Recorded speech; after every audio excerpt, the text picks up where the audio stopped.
السلام علیکم ورحمۃ اللہ وبرکاتہ۔ عزیز طالبات، آج ہم ابو داؤد شریف جلد ثانی کا سبق نمبر 27 صفحہ نمبر 526 سے 527 کی عبارت باب الاطعام عند القدوم من السفر سے انشاءاللہ پڑھیں گے۔ دعا ہے کہ اللہ تعالی ہمیں آداب اور سنت کے اہتمام کے ساتھ عمل کی نیت کے ساتھ ان اسباق اور حدیث کو سیکھنے، سمجھتے ہوئے عمل کرنے، پوری دنیا تک پہنچانے کی توفیق اور قبولیت آپ صلی اللہ علیہ وسلم صحابہ کرام کی طرح نصیب فرمائے، اور اللہ آپ علیہ السلام صحابہ والی برکتیں علم و عمل میں زندگی میں نصیب فرمائے۔ باقاعدہ سبق شروع۔ بسم اللہ الرحمن الرحیم۔ باب الاطعام عند القدوم من السفر۔ اللہم صلی وسلم وبارک علی سیدنا محمد النبی الامی وعلی آلہ وسلم تسلیما۔ جزا اللہ عنا محمدا ما هو آلہ۔ وعن جابر رضی اللہ تعالی عنہ قال لما قدم النبی صلی اللہ علیہ وسلم المدینة نحر جزورا او بقرة او کما قال رضی اللہ تعالی عنہ۔ حضرت جابر رضی اللہ تعالیٰ عنہ کہتے ہیں جب نبی اکرم صلی اللہ علیہ وسلم مدینہ تشریف لائے تو آپ علیہ السلام نے نحر کیا، جزوراً ایک اونٹ، او بقرتاً یا ایک گائے ذبح کی۔ اس باب کی یہ جو حدیث ہے اس میں سفر سے واپسی پر نبی علیہ السلام کے جانور ذبح کرنے کا ذکر ہے۔ لما قدم النبی سے مراد غزوہ تبوک سے واپسی کی آمد ہے۔ نحر جزوراً و بقرتاً، جزور یعنی جزور ذبح کیا جانے والا اونٹ یا اونٹنی، دونوں کے لیے لفظ جزور استعمال ہوتا ہے۔ جزوراً اس لیے جو ہے اس کو لائے ہیں، اور اس کی جمع جزور، جزورات، جزائے تینوں آتی ہے۔ راوی کو شک ہے کہ لفظ جزور فرمایا یا بقرہ فرمایا۔ البتہ یہ بات یقینی ہے کہ جانور نبی علیہ السلام نے ذبح فرمایا، چاہے جزور ہو چاہے بقرہ ہو۔ بہرحال اس حدیث سے سفر سے واپسی پر دعوت کا ثبوت اور جواز ملتا ہے کہ اپنے عزیز و قارب کی دعوت، اپنے ساتھیوں کی دعوت کر سکتے ہیں۔ یہ آپ علیہ السلام کا عمل ہے۔ عمل قول سے زیادہ مؤکد ہوتا ہے، یہ مؤکد ہے۔ اور دعوت کی دو قسمیں ہیں سفر سے واپسی پر۔ ایک آنے والا اپنے احباب، دوستوں، عزیز و اقارب کو دعوت دے، اس کا نام ہے نقیع۔ نقی غبار سے مشتق ہے کہ ابھی سفر سے آ کر گرد و غبار جھاڑی، تھکاوٹ دور ہوئی اور دعوت کر دی۔ دوسری قسم ہے عزیز و اقارب اور دوستوں، آنے والوں کی دعوت کر دی، ساتھی جو آنے والے تھے ساتھ، اس کا نام ہے تحفہ۔ تو ابن حجر رحمۃ اللہ علیہ نے اسے سلف صالحین کا پسندیدہ عمل ہونا نقل کیا ہے، یعنی یہ استحباب کے درجے میں ہے۔ اگلا باب ہے ما جاء باب فی الضیافہ، مہمان نوازی کے بارے میں باب۔ نیت کرنی ہے یا اللہ میں آپ کو راضی اور خوش کرنے کے لیے، آپ کا حکم نبی علیہ السلام کی سنت پوری کرنے کے لیے قرآن حدیث کو سیکھ رہی ہوں، تاکہ آپ صلی اللہ علیہ وسلم صحابہ والا ایمان، یقین، علم، عمل، اخلاص، اخلاق اور ظاہری باطنی تمام صفات میرے اندر، تمام مسلمانوں کے اندر اللہ پیدا فرما دے۔ انشاءاللہ جو سیکھوں گی اس پر عمل کروں گی، پوری دنیا تک پہنچاؤں گی، تاکہ پوری دنیا میں اللہ کا پورا دین بھی زندہ ہو، دین کی وہ مبارک محنت بھی زندہ ہو جس کے ذریعے اللہ تمام انسانوں کو ہدایت دے رہی ہے۔ ہم نے ہر سبق سے پہلے، مطالعہ سے پہلے، تکرار سے پہلے، سبق کے سماع سے پہلے نیت کرنی ہے، اور دیگر کاموں میں ہم نیت کریں یا اللہ میں آپ کو راضی اور خوش کرنے کے لیے یہ کام کر رہا ہوں، اس پر عمل کروں گا، دوسروں تک پہنچاؤں گا انشاءاللہ اس کام کے احکامات۔ باب فی الضیافۃ۔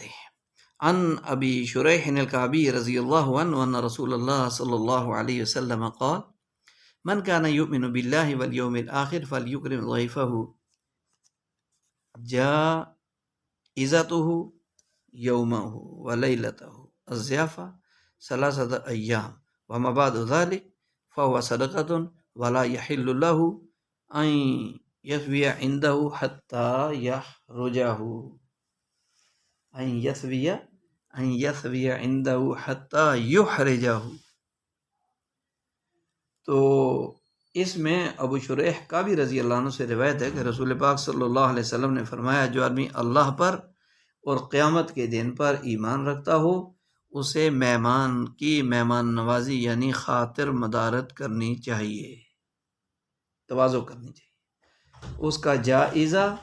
1 دن اور 1 رات ہے اور ضیافت 3 دن تک ہے. الضیافت 3 ایام، ضیافت کتنے دن تک ہے؟ 3 دن. وما بعد ذالک، اور 3 دن کے بعد جو ضیافت ہوگی وہ صدقہ ہے. اور اس کے لیے یعنی مہمان کے لیے جائز نہیں ہے، لا یحل، حلال نہیں، جائز نہیں ہے کہ وہ یثوی عندہ، کہ وہ اپنے میزبان کے پاس اتنا ٹھہرے کہ اسے تنگی میں ڈال دے.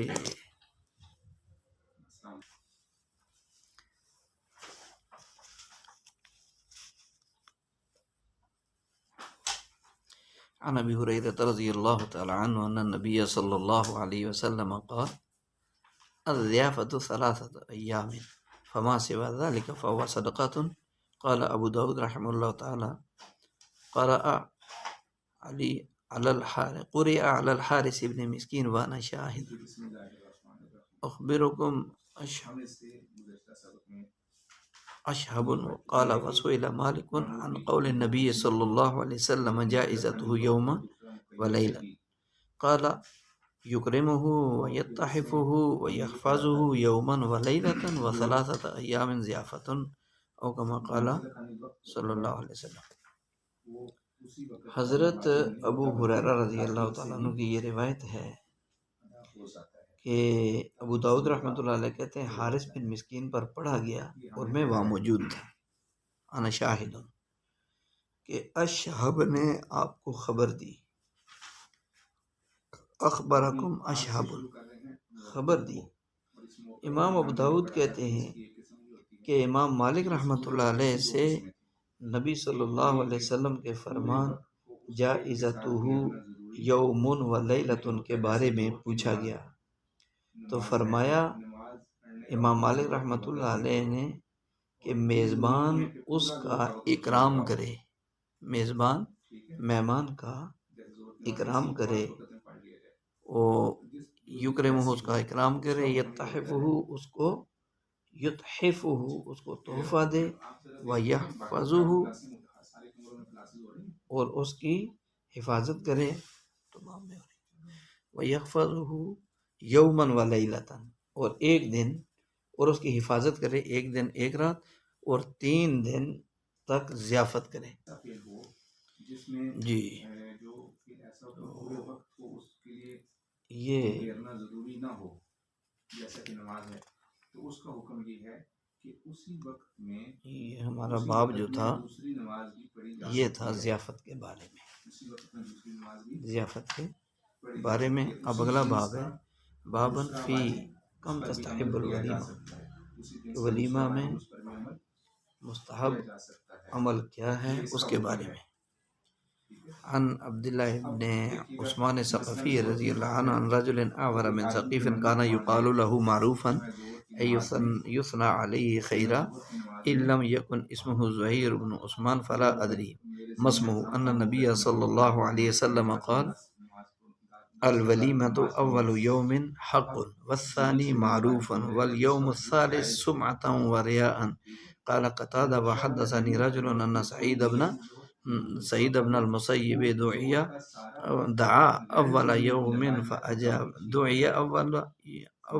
یوم فاجاب، ودعی اليوم الثانی فاجاب، فدعی اليوم الثالث فلم یجب، وقال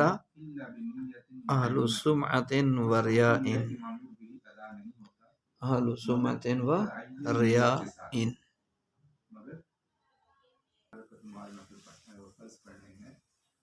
جی عبداللہ بن عثمان ثقفی بنو ثقیف کے ایک کانے آدمی بنو ثقیف کے ایک کانے آدمی سے روایت کرتے ہیں، کانا اس کو کہتے ہیں جس کی ایک آنکھ خراب ہو، ان سے روایت کرتے ہیں جسے معروف کہا جاتا تھا، اس کانے آدمی کو معروف کہا جاتا تھا، یعنی خیر کی وجہ سے، یسنا علی خیرہ، خیر کی وجہ سے، اچھا ہونے کی وجہ سے اس کی تعریف کی جاتی تھی۔ ان لم یکن اسمہ زہیر بن عثمان، اگر اس کا نام زہیر بن عثمان نہیں، فلا ادری مسمہ، تو پھر مجھے یہ معلوم بھی نہیں ہے کہ اس کا نام کیا تھا۔ ان نبی صلی اللہ علیہ وسلم، کہ نبی صلی اللہ علیہ وسلم نے فرمایا کہ ولیمہ پہلے دن حق ہے، ولیمہ پہلے دن حق ہے، اور دوسرے دن جو ہے وہ بہتر ہے، اور تیسرے دن شہرت اور ریاکاری ہے، ریا ان دکھلاوا، سمع شہرت ہے، مشہوری لوگوں کے سامنے ہو جائے۔ قال قتادہ، اور قتادہ رحمۃ اللہ علیہ کہتے ہیں مجھے ایک آدمی نے ایک دن بیان کیا کہ سعید بن مسیب رحمۃ اللہ علیہ کو جب پہلے دن دعوت دی جاتی تھی ولیمے کی تو اس کو قبول فرماتے، اور دوسرے دن دعوت دی جاتی تو اس کو قبول فرماتے، پھر جب تیسرے دن سعید بن مسیب رحمۃ اللہ علیہ کو دعوت دی جاتی تو وہ قبول نہیں فرماتے تھے، قبول تیسرے دن دعوت دی گئی تو انہوں نے قبول نہیں فرمائی، لم یجب، اور فرمایا کہ اہلو سمعت و ریاء، یہ ریا کا نام و نمود والے یعنی مشہوری والے اور ریاکاری دکھلاوے والے لوگ ہیں، دکھلاوے والے لوگ ہیں۔ تو یہ جو عبارت ہے عن رجل عور من ثقیف، عن رجل عور من ثقیف، اسے بظاہر سمجھ یہ آتا ہے کہ یہ معروف نامی آدمی تھا، لیکن حقیقت میں اس کا نام مذکور نہیں ہے۔ اس کا مطلب یہ ہے کہ اس کے بارے میں اچھی اور قابل تعریف بات کہی جاتی تھی، یعنی تو خلاصہ یہ ہوا کہ زہیر بن عثمان ثقفی یہ صحابی ہیں نبی علیہ السلام کے رضی اللہ عنہ۔ حضرت حسن بصری رحمۃ اللہ علیہ دیگر حضرات نے ان سے روایت کی ہے، تو یہ ان سے ولیمہ کے باب میں حدیث روایت ہے، روایت ہے۔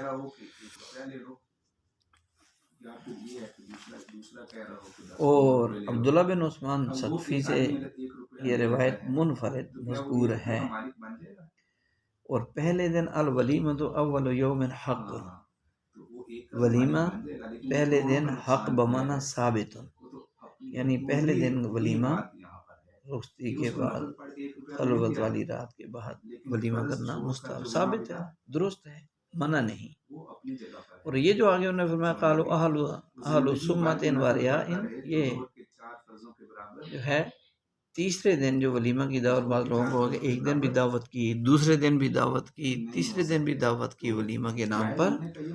تو تیسرے دن بلانے والے شہرت کے طلبگار اور ریاکاری دکھلاوے والے ہیں، یہ مطلب ہے اس کا۔ اور آگے باب ہے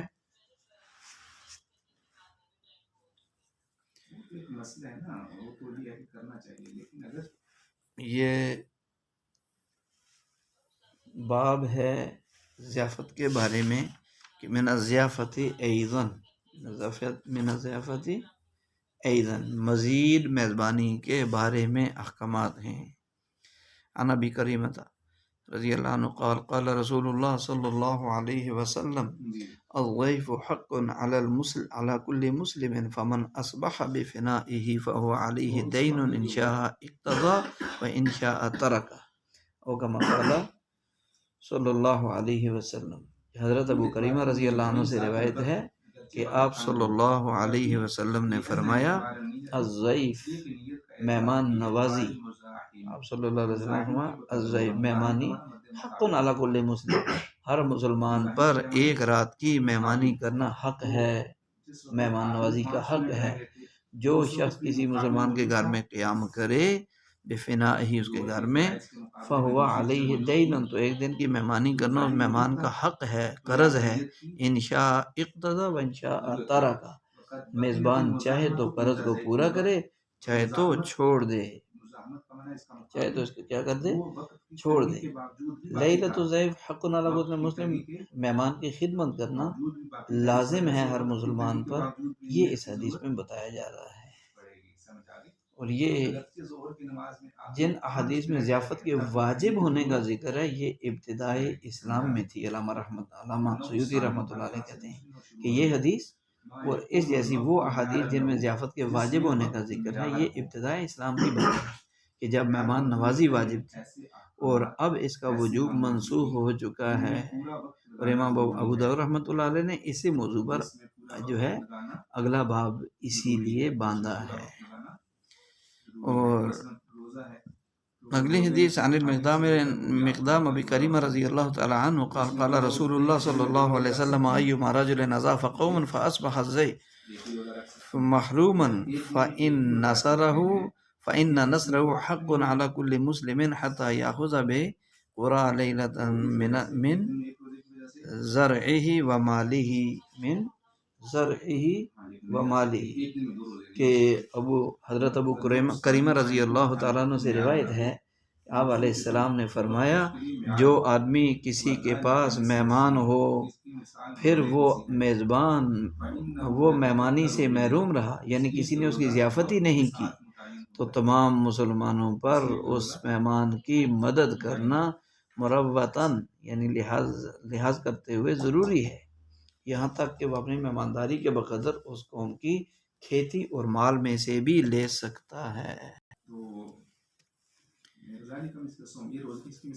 عن عقبة بن عامر رضی اللہ تعالی عنہ انه قال قلنا یا رسول اللہ انك تبعثنا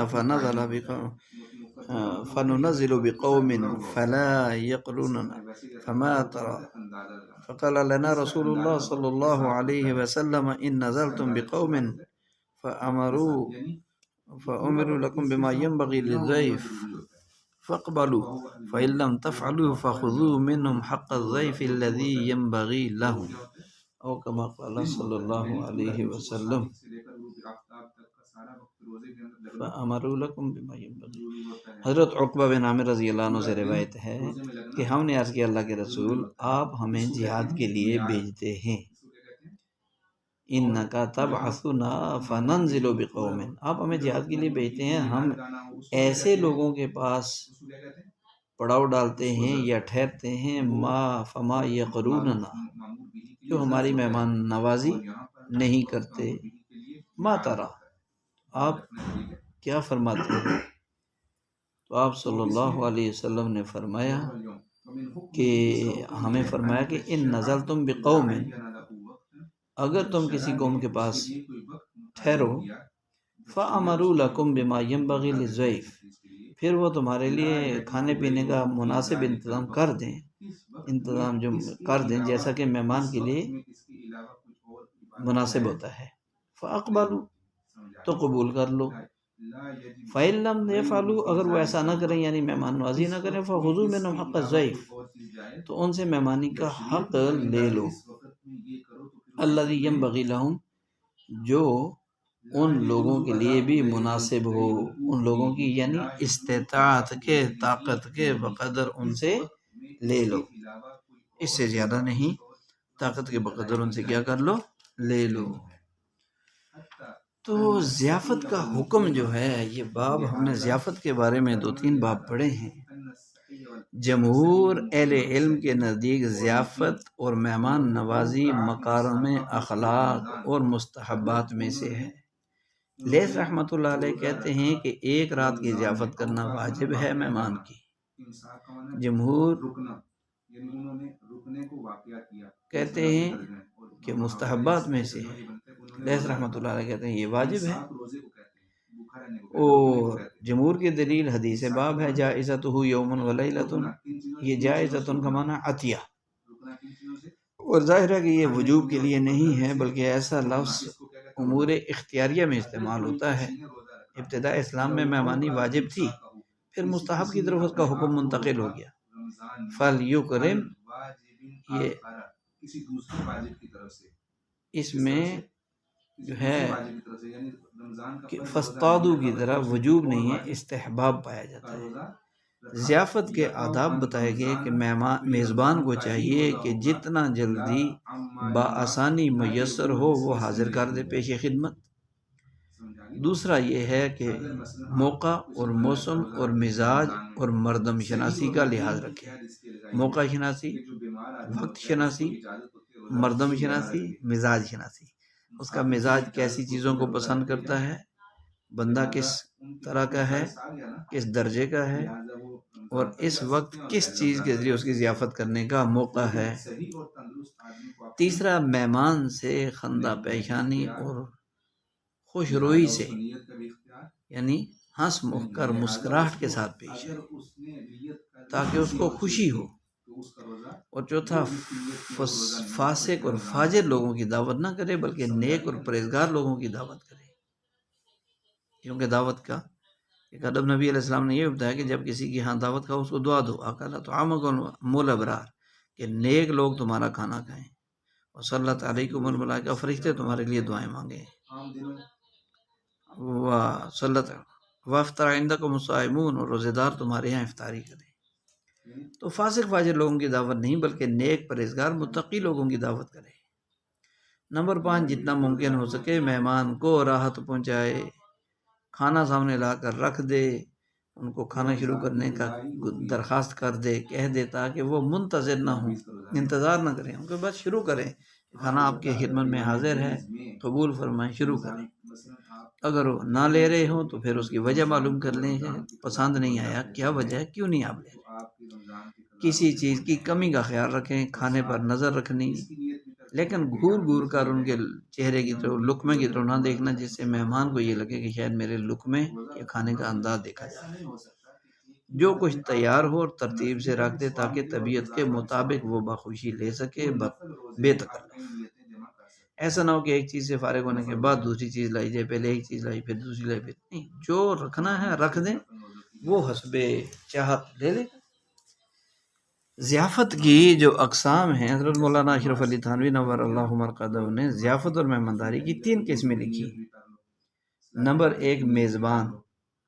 مہمان کو بطور ضیافت نقد رقم دے دے تاکہ وہ اپنی طبیعت اور راحت کے مطابق کھا سکے،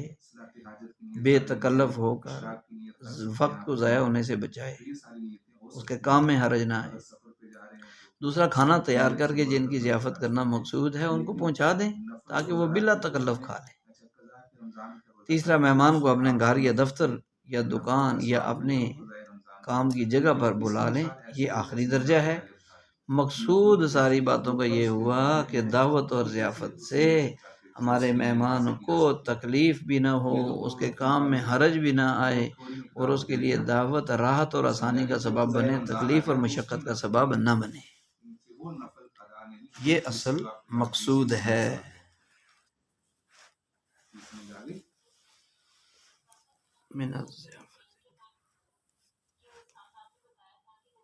آگے جو ہمارا باب ہے، باب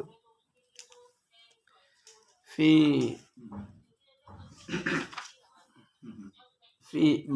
نسخ الضیف یأکل من مال غیرہ۔ یہ باب ہمارا صفحہ نمبر 527 سے شروع ہو رہا ہے، ٹھیک ہے جی۔ اس باب کی پہلی حدیث ہے عن ابن عباس رضی اللہ تعالی عنہما قال لا تأکلوا اموالکم بینکم بالباطل الا ان تکون تجارۃ عن تراض منکم فکان الرجل يحرج ان يأكل عند احد من الناس بعد ما نزلت هذه الآية فنسخ ذلك الآية التي في النور فقال ليس عليكم جناح ان تأكلوا جميعا او اشتاتا كان رجل الغني يدعو الرجل من أهله إلى الطعام قال إني لأجنح أن آكل منه وتجنح الحرج ويقول المسكين أحق به مني فأحل في ذلك أن يأكل مما ذكر اسم الله عليه وحل طعام أهل الكتاب۔ کہ حضرت ابن عباس رضی اللہ تعالیٰ عنہ کہتے ہیں، یہاں باب ہے دوسرے کے مال سے مہمان نوازی کرنا حرام ہے، اور یہ حکم منسوخ ہو چکا ہے۔ دوسرے کے مال سے مہمانی کرنے کی حرمت کا حکم منسوخ ہو چکا ہے۔ اس کے بارے میں یہ بات ابن عباس رضی اللہ تعالیٰ عنہما کہتے ہیں کہ آیت کریمہ لا تاکلوا اموالکم بینکم بالباطل الا ان تکون تجارۃ عن تراض منکم، اس آیت کے بارے میں کہتے ہیں کہ تو اس کے متعلق تو لوگ ایک دوسرے کے ہاں کھانا کھانے میں گناہ محسوس کرنے لگے۔ اس آیت کے متعلق تو لوگ جو ہے ایک دوسرے کے یہاں کھانا کھانے میں گناہ محسوس کرنے لگے۔ یحرج ان یاکل عند احد من الناس، ایک دوسرے کے پاس جو ہے وہ کھانا کھانے میں گناہ محسوس کرنے لگے۔ بعد ما نزلت هذه الآیہ، اس آیت کے نازل ہو جانے کے بعد جس آیت نے وہ پہلی آیت کا حکم منسوخ کر دیا، فنسخ ذلک الآیہ، تو یہ آیت منسوخ ہو گئی، التی فی النور، جو سورۃ النور میں ہے۔ فقال، تو فرمایا اس میں اللہ تعالیٰ نے لیس علیکم جناح ان تاکلوا، کہ تمہارے اوپر کوئی گناہ نہیں ہے، ان تاکلوا، کہ تم کھاؤ، من بیوتکم، اپنے گھروں سے، اشتاتا الی قول اشتاتا، آخر تک یہ آیت نازل ہوئی۔ اس آیت نے گزشتہ آیت حرمت والی جو تھی اس کو منسوخ کر دیا۔ کان الرجل الغنی ید الرجل من اہلہ، جب کوئی مالدار آدمی اپنے اہل و عیال میں سے کسی کو دعوت دیتا تو وہ کہتا کہ میں اس کھانے کو گناہ سمجھتا ہوں، وہ کہتا کہ میں اس کھانے کو کیا سمجھتا ہوں، انی لجنح ان اکل منہ وتنجح الحرج، گناہ، میں گناہ سمجھتا ہوں اس کھانے کو، اور اس کھانے کا تو مجھ سے زیادہ حقدار مسکین ہے، مسکین آدمی ہے۔ ویقول، اور وہ آدمی جس کو دعوت دی جاتی اہل و عیال میں سے، وہ کہتا المسکین احق بہ منی، اس کھانے کا تو مجھ سے زیادہ حقدار مسکین آدمی ہے۔ تو اس بارے میں حلال قرار دیا گیا ہے کہ وہ کھائیں، یاکلوا، وہ کھائیں، اس میں سے جس پر اللہ کا نام لیا گیا ہو، جس پر اللہ کا نام لیا گیا ہو اس میں سے کھائیں، اور اہل کتاب کا کھانا بھی حلال کر دیا گیا، وَأُحِلَّ طُعَامُ أَهْلِ الْكِتَابِ، اور حلال کر دیا گیا اہل کتاب کا کھانا بھی۔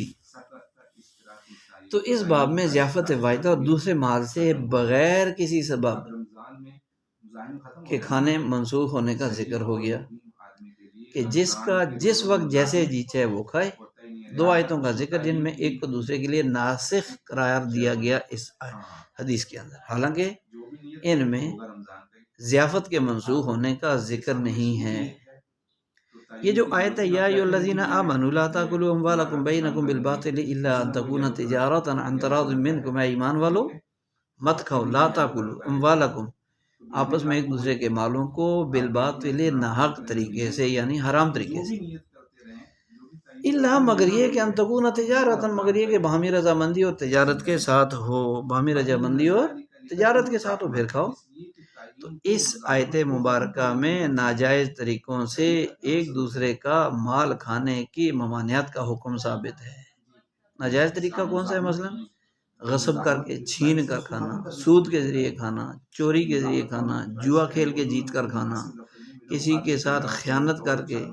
دھوکہ دے کر، جھوٹی گواہی دے کر مال لے لیا ان سے، گواہی کے پیسے، قسم کر دی کسی کے لیے جھوٹی اور اس کے یا ویسے قسم کے ذریعے مال بٹورنے کی عادت ہو، یہ سب ناجائز طریقے ہیں۔ تو ان کے ذریعے مال کھانے کی حرمت ہے۔ جائز طریقے کون سے ہیں؟ تجارت جائز طریقہ ہے مال کمانے اور کھانے کا، ہدیہ جائز طریقہ ہے، وصیت کسی نے کسی کے حق میں کر دی، میرے مرنے کے بعد میرا فلاں مال فلاں کو دے دینا، صدقہ کرنا، ان میں سے تجارت کو صراحتاً ذکر بھی فرما دیا کیونکہ اکثر مال میں تصرفات، معاملات تجارت کے ذریعے ہوتے ہیں، اور اکثر آمدن کے ذرائع بھی تجارت سے متعلق ہیں،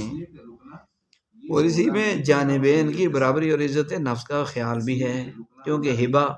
صدقہ میں ایک مرجوح اور دوسرا دین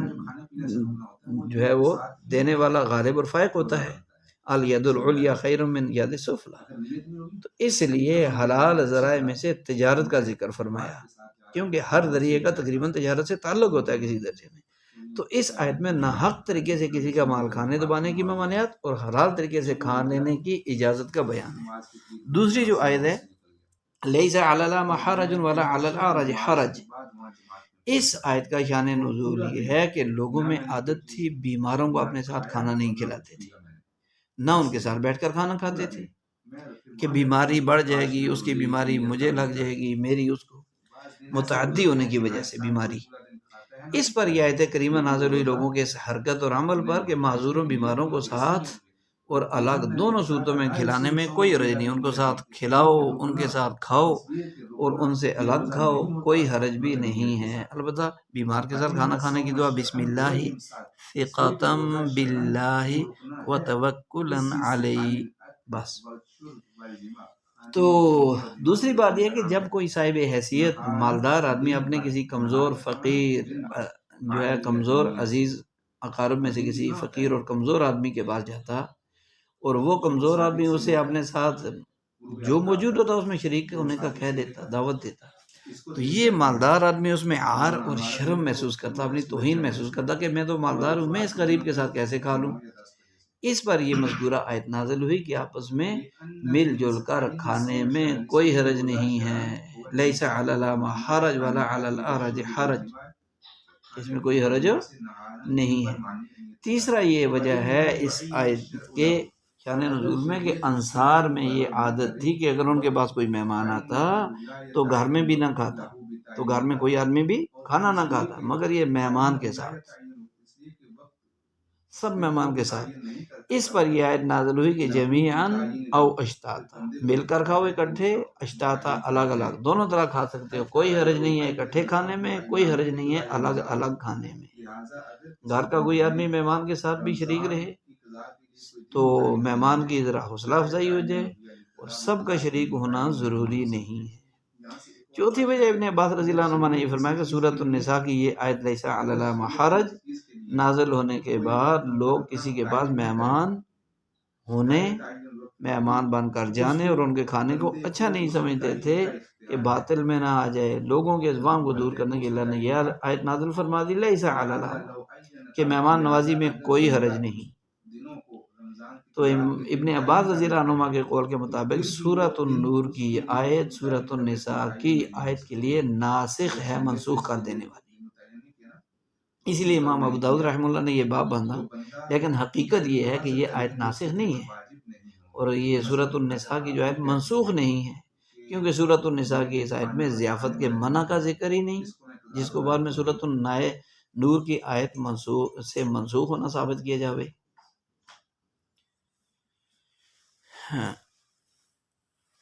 اگلا جو باب ہے یہ باب ہے فی طعام المتبارئین، مقابلے میں کھانا کھلانے والوں کے بارے میں احکامات کا ذکر ہے۔ عن الزبیر ابن خلید رضی اللہ تعالی عنہما قال سمعت اکرمۃ رضی اللہ عنہ یقول کان ابن عباس رضی اللہ عنہما یقول ان النبی صلی اللہ علیہ وسلم نہى عن طعام المتبارئین ان یؤکل۔ قال ابو داود رحمہ اللہ تعالی اکثر من رواہ عن جریر لا یذکر فیہ ابن عباس وہارون النحوی ذکر فیہ ابن عباس ایضا وحماد بن زید لم یذکر ابن عباس کہ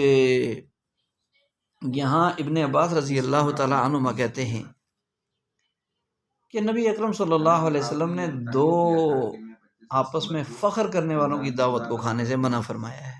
متبارئین آپس میں ایک دوسرے پر فخر کرنے والے دو بندے، ان کی دعوت کھانے سے منع فرمایا۔ امام ابو داؤد رحمہ اللہ کہتے ہیں کہ جریر سے اکثر راوی نہیں ذکر کرتے، اس میں ابن عباس کا، ہارون نحوی نے بھی اس میں ابن عباس کا ذکر کیا ہے، اور حماد بن زید نے بھی ابن عباس کا ذکر نہیں کیا۔ زید بن ابن عباس کا ذکر حماد بن زید نے ان کا ذکر نہیں کیا۔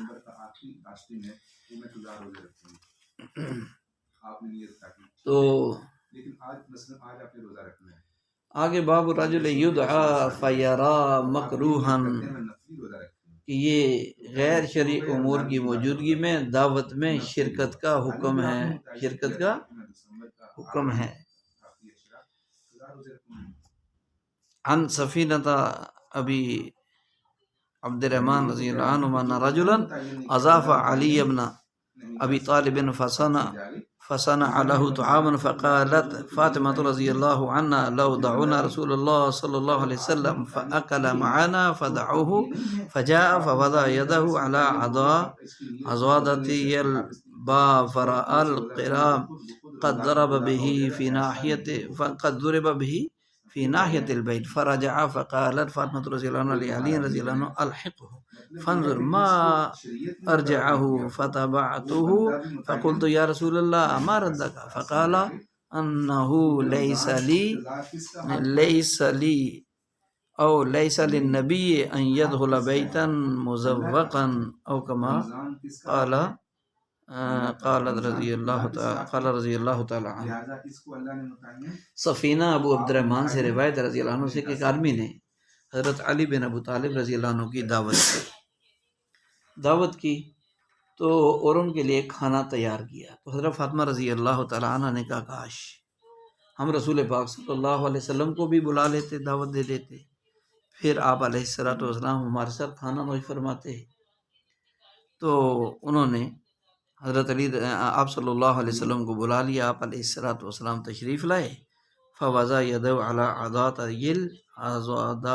الباب، تو عضادتي الباب دروازے کے دونوں چوکھٹ پر آپ علیہ السلام نے ہاتھ رکھا، فرأى القرا، پھر نبی علیہ السلام نے دیکھا گھر کے ایک کونے میں منقش قد ضرب لٹکایا گیا ہے، گھر کے ایک کونے میں منقش پردہ لٹکایا گیا ہے، تو آپ علیہ السلام واپس تشریف لے گئے۔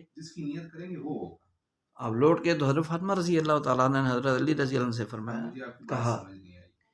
کہ جا کر ملیں اور دیکھیں آپ علیہ السلام کیوں واپس تشریف لے گئے۔ حضرت علی فرماتے ہیں فتبعتہ، تو میں نبی علیہ السلام کے پیچھے ہو لیا،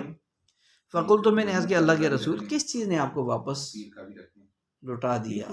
واپس تشریف لے گیا، آپ کیوں جا رہے ہیں واپس؟ فرمایا انہ لیس لی، کہ میرے لیے، یا یوں فرمایا کسی نبی کے لیے مناسب نہیں ہے وہ کسی آرائش اور زیبائش والے گھر میں داخل ہو،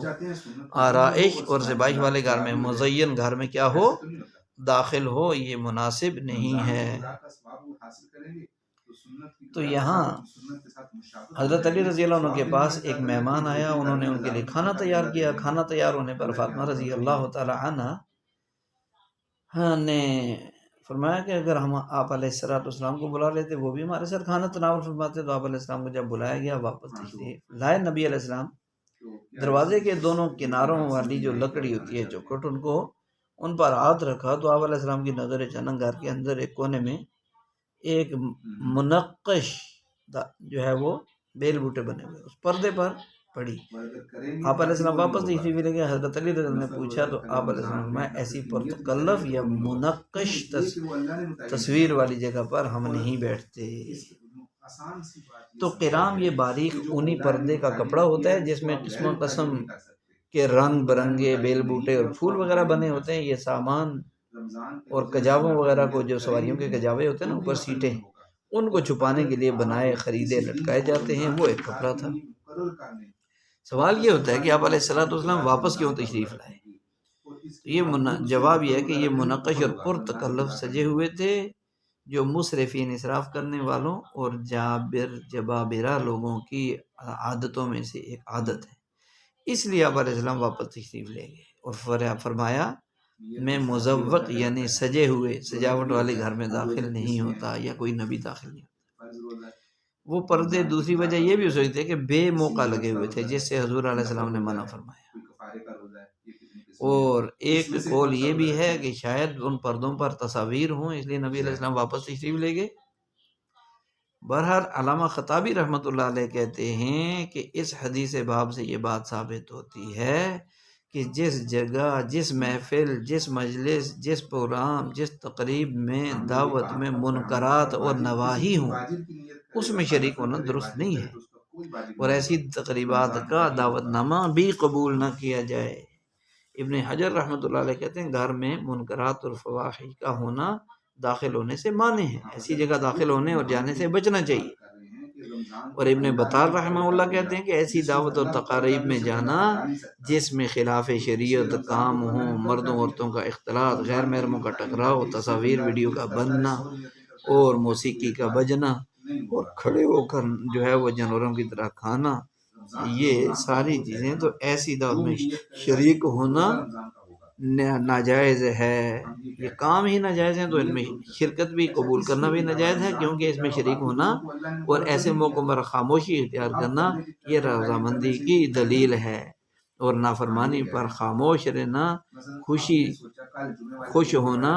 رضا کا اظہار کرنا یہ حرام ہے ایک مسلمان کے لیے۔ اب تقریبات میں شریک ہونے یا نہ ہونے کا حکم کیا ہے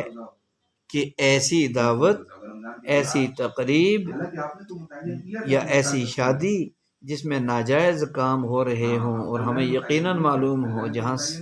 کسی نہ کسی درجے میں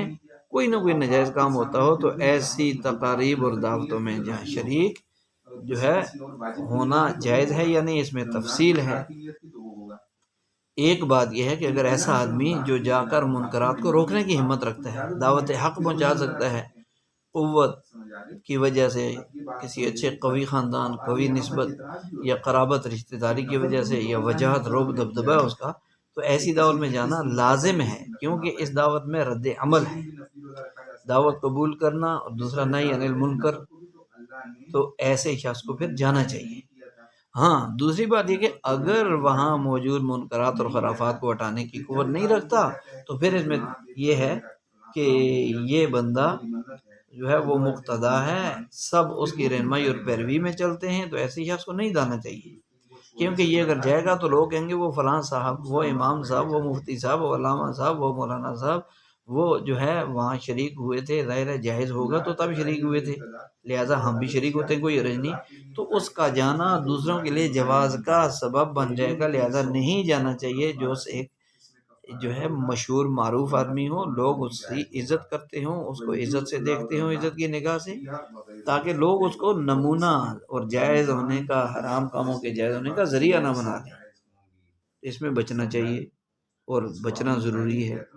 تیسرا یہ ہے کہ اگر وہ ایسا پیشوا، امام، مفتی، عالم، دیندار، کوئی معتبر شخصیت نہیں ہے، عام لوگوں میں سے ایک آدمی ہے، تو اس کی شرکت میں کوئی حرج تو نہیں ہے، شریک ہو سکتا ہے، کھانا کھا سکتا ہے، کوئی حرج نہیں، بیٹھے کھائے، کیونکہ اس کی پیروی نہیں کی جاتی، اقتداء نہیں کی جاتی، لوگ اس کے نقش قدم پر چلنے کو کوئی اتنا ترجیح اور اہمیت نہیں دیتے۔ البتہ پیشوا ہو، مشہور شخصیت ہو، لوگ اس کی نقل کرتے ہوں، اس کو دیکھتے ہوں، اس سے متاثر ہوں، تو پھر اس کو نہ جانا چاہیے۔ اس کا جانا، شریک ہونا دین کی بدنامی، دینداروں کی بدنامی کا اور معاصی اور نافرمانی کو مزید قوت ملنے کا اور نافرمانی کا دروازہ کھلنے کا سبب بنے گا۔ یہ تفصیل اس وقت ہے جب پہلے دعوت قبول کر لی اور اب دعوت کا پتہ اب چلا، پھر لازم ہے کہ دعوت منکرات کا پتہ پہلے ہے، دعوت اب ہوئی ہے تو قبول نہ کرے، معذرت کر لے کہ جی میں اللہ کو، اللہ کے رسول کو آپ کی خاطر ناراض نہیں کر سکتا، آپ کے یہاں یہ چیزیں ہیں۔ آج کل کی مروجہ شادی اور تقاریب وغیرہ میں جو اسراف ہوتا ہے، رزق کی ناقدری ہوتی ہے، تصاویر، فلمیں، ویڈیو، بے حجابی، بے پردگی، یہ ساری چیزیں، خلاف سنت کھڑے ہو کر جانوروں کی طرح کھانا کھانا، یہ ساری چیزیں جتنی ہیں ان میں شرکت کا کیا حکم ہے، اس کا جواب بھی جو ہے وہ حدیث باب اور مذکورہ تفسیر دونوں سے یقینی واضح ہو گیا کہ ان میں شرکت کسی صورت میں جائز نہیں، جن میں اپنا ایمان خطرے میں ہو، شرم و حیا قائم نہ رہ سکے، اس میں اپنی عزت نفس، ایمان اور اسلام سب سے پہلے، پھر اپنی عزت اور غیرت کو باقی رکھنا، دین کا بقا ضروری ہے۔ ہمیں کوشش کرنی چاہیے کہ خود اپنی دعوتوں کے اہتمام میں بھی ان چیزوں کا، بلکہ ہماری دعوت تو دین کے زندہ ہونے کا نمونہ بنے، اور دوسروں کی دعوت میں شرکت کے لیے بھی سوچ کر، دیکھ کر ہمیں اس میں شرکت کرنی چاہیے۔ اور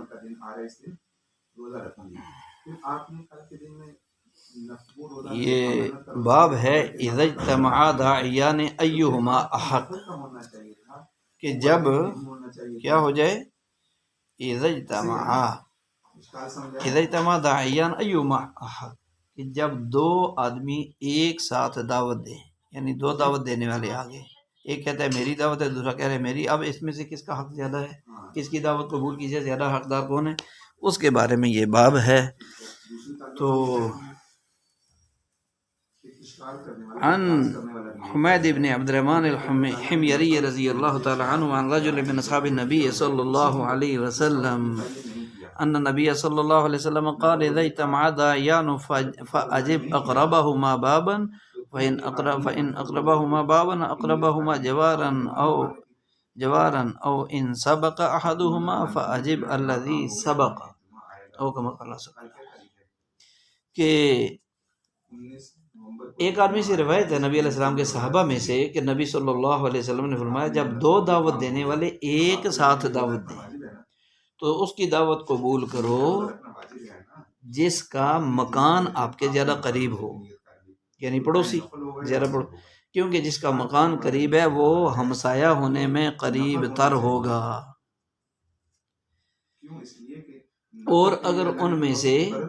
کوئی پہل کرے تو اس کی دعوت کو قبول کرو۔ دعوت دینے میں جو پہل کر گیا تو پہلے آنے والے کی دعوت کو قبول کیا جائے گا۔ یہاں اگر دونوں بیکدا پہنچے تو اس وقت ترجیح کی صورت زیادہ قریبی ہونا ہے، نسب کے اعتبار سے ہو قریبی یا رہائش کے اعتبار سے ہو۔ القمی رحمۃ اللہ علیہ کہتے ہیں اگر دروازے کے اعتبار سے دونوں برابر ہوں، یعنی میرے گھر سے ان دونوں دعوت دینے والوں کا گھر برابر ہو فاصلے میں، تو پھر علم، اصلاح اور دینداری میں دیکھو جو زیادہ متقی، زیادہ دیندار اور زیادہ پرہیزگار ہے، اللہ رسول کا فرما بردار ہے، اس کو ترجیح دی جائے گی، اس کی دعوت قبول کریں گے۔ اگر اس میں دونوں برابر ہیں تو پھر قرآن اندازی کریں گے، جس کا نام نکلا ہے تو پھر اس میں دونوں کی رضامندی سے قرآن اندازی ہوگی، اور اس میں جو ہے پھر اس کے مطابق فیصلہ کرنا چاہیے۔ ہاں جو پہلے آ گیا پھر اس کا تو حق خود بخود ثابت ہو گیا کہ وہ پہلے پہنچ گیا ہے، اس نے پہلے دعوت دی ہے، تو اس لیے اب اسی کی دعوت کو ترجیحاً قبول کیا جائے گا۔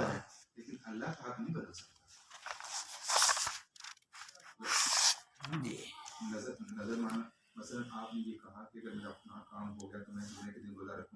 تو دعا ہے کہ اللہ تعالیٰ ہمیں ان احادیث کو صحیح طریقے سے بار بار پڑھنے، سننے، سمجھنے، عمل کرنے اور پوری دنیا تک پہنچانے کی توفیق اور قبولیت نصیب فرمائے، اور ان کے مطابق زندگی گزارنے کی توفیق عطا فرمائے۔ علم جو ہے وہ وہی نفع والا ہے جس پر عمل ہو، عمل کی طلب اور تلاش ہو، دعا مانگنا ہو کہ یا اللہ مجھے میرے علم میں، عمل میں برکتیں عطا فرما، اللہم نور قلبی بعلمک واستعمل بدنی بطاعتک، ہر وقت مانگنا چاہیے۔ دوسرا اللہم ارزقنی طیبا واستعملنی صالحا، اے اللہ مجھے پاکیزہ رزق عطا فرما اور مجھے صالح یعنی نیک کاموں میں استعمال فرما۔ اللہ تعالیٰ ہمیں عمل کرنے اور دوسروں تک پہنچانے کی توفیق اور قبولیت نصیب فرمائے۔ سبحان ربک رب العزت عما یصفون وسلام علی المرسلین والحمد للہ رب العالمین۔ السلام علیکم ورحمۃ اللہ وبرکاتہ۔